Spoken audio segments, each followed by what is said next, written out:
everyone, welcome back to North Dakota Car Guy. If you're brand new to the channel, welcome. My name's Adrian, and today's episode of Project Dream, I'm going to be showing you guys how to install some Mishimoto oil coolers, the world's leading performance cooling products. Stay tuned.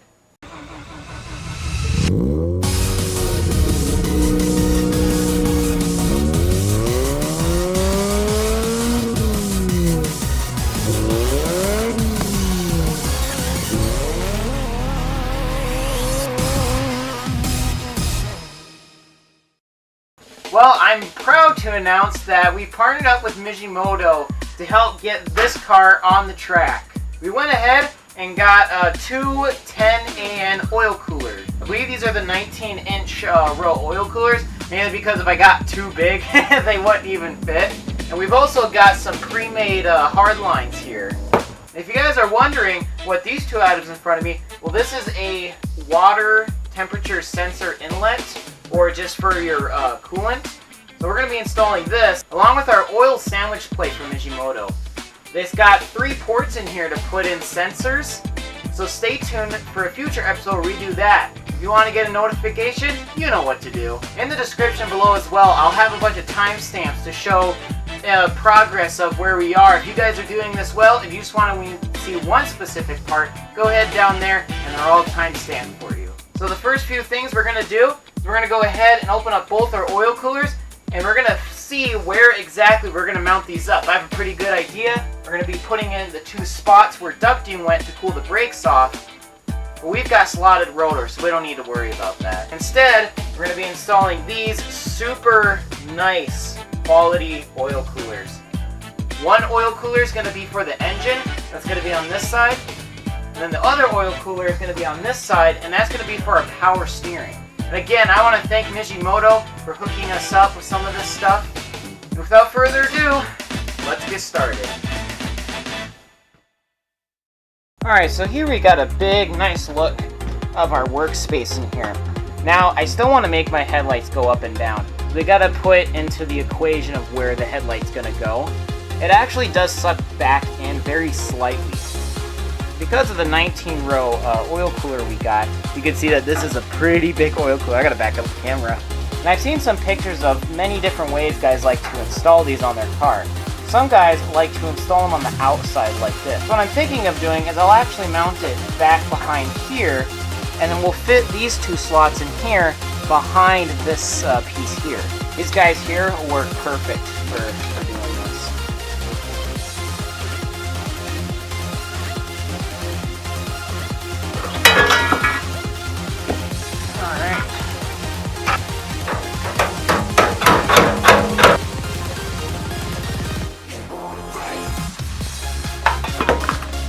I've got a slightly even more crazy idea. Now I've got all this space in here to kind of see what we got to work with.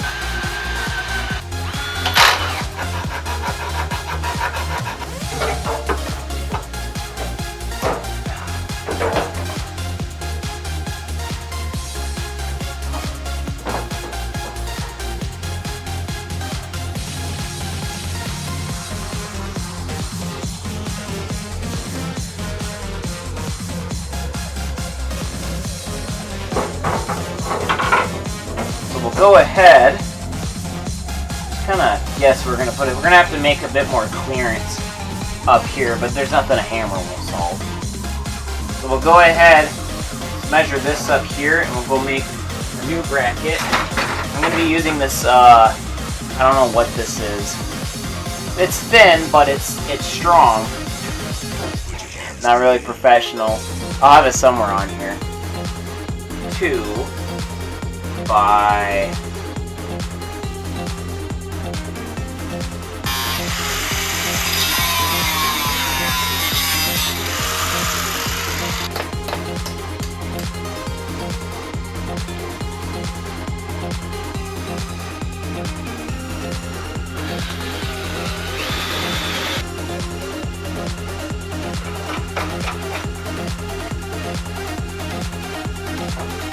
we're trying to get it to match up the hole in here, which is why I got this new bumper. Just fit these beautiful guys in there. So, looks like we can actually go ahead can go a few more inches down just to get it like to that perfect height. Technically this would work if we just added some like ducting under here and ducting on the side, but I want to give this a nice flush, you know, good look, so all those people can go, oh my gosh, man, he got them Mishimoto oil coolers. So with that said, I think I'm gonna make a Mach 2.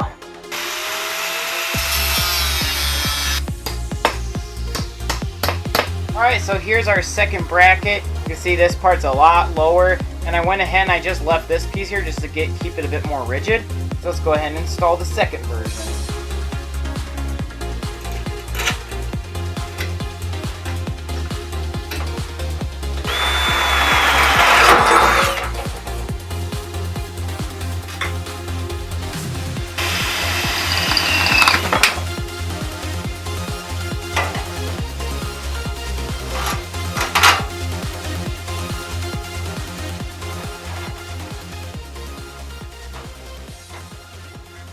Alright guys, we got our engine oil cooler and our power steering cooler finally installed. This I just did real quick. Same thing on that side. I mean, these are pretty sturdy and they look, I mean, they look amazing here, especially with the front bumper on and everything. So, next is hoses. Our longest hose being 6 feet. We're going to use this hose to connect to our far cooler inlet right here. And then I'm planning on traveling it through inside of here. And then they're going to run down to a little slot down here, which will eventually link up to our power steering reservoir. This will be the hot inlet, or the cold inlet, sorry. Then we have a 5-foot line. This will be our hot line coming from the power steering.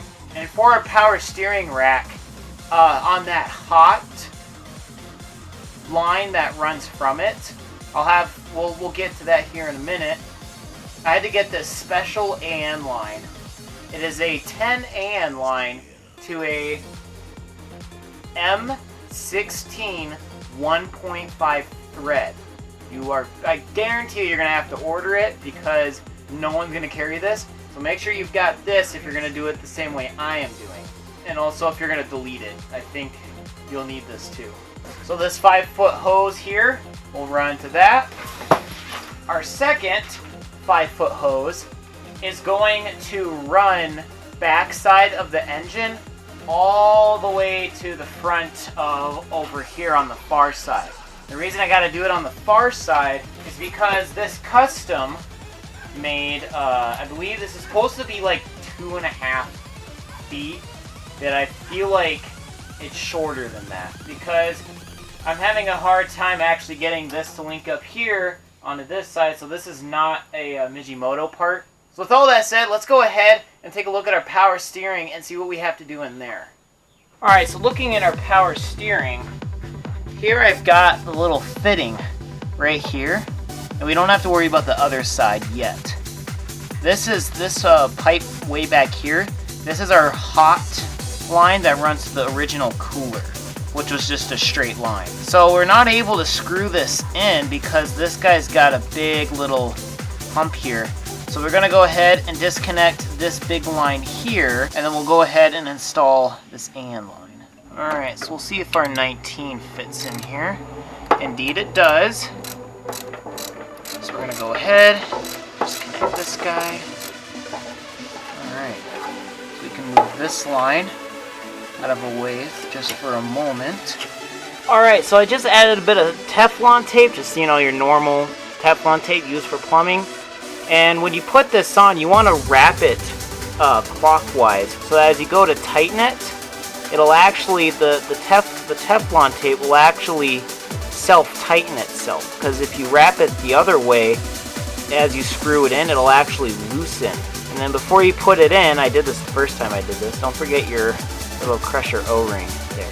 I also just did the Teflon tape on the top side and just got thicker as I went towards the top, because we want to make sure this goes in pretty good, and then just on the top, this starts to get tight.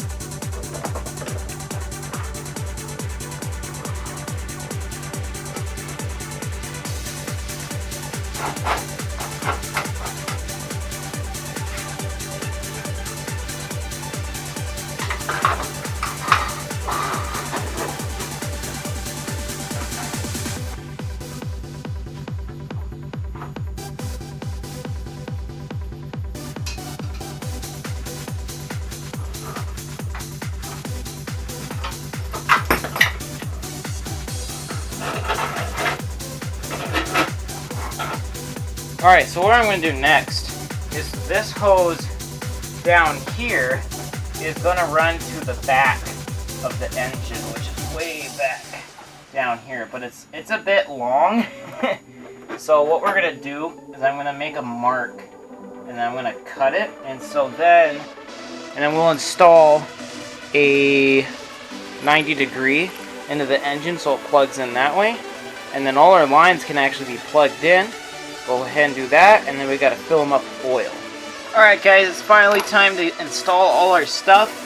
This line up here is actually going to run to our power steering reservoir, so we don't have to worry about this line. But these lines here, this line is going to run to this little guy here. So what I'm thinking of doing is I'm going to loop it back around like this, and then we'll attach it like so. And then this guy here is going to run all the way back to the back line.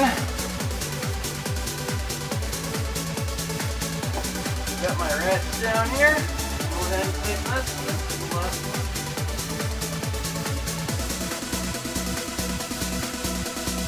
one. And then this guy here is going to run, put out a little bit. This guy here is going to run right into the engine. Second engine.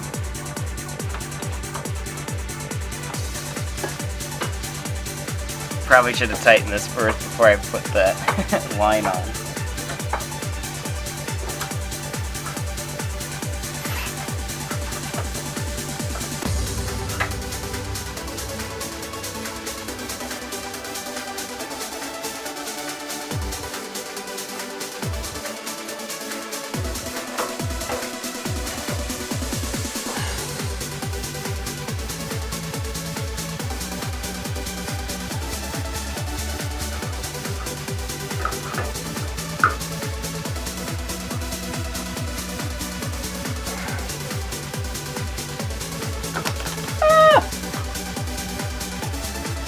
I didn't say anything about wearing gloves. Sounds like a good idea.